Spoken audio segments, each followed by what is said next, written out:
బార్బడోస్లో భారత్ దక్షిణాఫ్రికా T20 world cup final ఆడేందుకు సిద్ధమవుతున్నాయి. మరికొద్ది గంటల్లో ప్రపంచ కప్ తుది సమరం మొదలు కానుంది.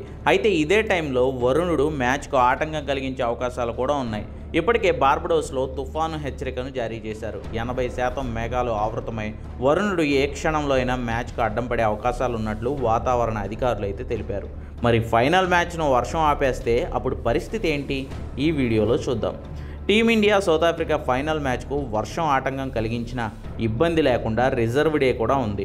అంటే రెగ్యులర్గా కాకుండా వరల్డ్ కప్ ఫైనల్ కాబట్టి ఈ మ్యాచ్లో ప్రతి జట్టు కనీసం 10 ఓవర్ల పాటు బ్యాటింగ్ చేయాలి. సో వర్షం పడితే అలా కనీసం 10 ఓవర్లు బ్యాటింగ్ చేసే పరిస్థితి ఉందా అని చూస్తారు.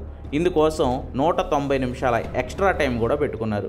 వెస్టిండీస్ కాలమానం ప్రకారం అక్కడ మ్యాచ్ జరిగేది ఉదయం కాబట్టి సాయంత్రం రాత్రి వరకు మ్యాచ్ను కొనసాగించడానికి అయితే చూస్తారు. ఒకవేళ ఇవాళ వర్కౌట్ కాకపోతే రేపు రిజర్వ్ డే ఉంటుంది. రేపు ఉదయం నుంచి సేమ్ సాయంత్రం వరకు చూస్తారు. రేపు కూడా 190 నిమిషాల ఎక్స్ట్రా టైం ఉంటుంది. అప్పటికి కూడా కనీసం 10 ఓవర్ల మ్యాచ్ అన్న నిర్వహించే అవకాశం లేకుండా వర్షం పడుతూనే ఉంటే ఇక టీమిండియా సౌత్ ఆఫ్రికా 2 జట్లను సంయుక్త విశ్వ విజేతలుగా ప్రకటిస్తారు.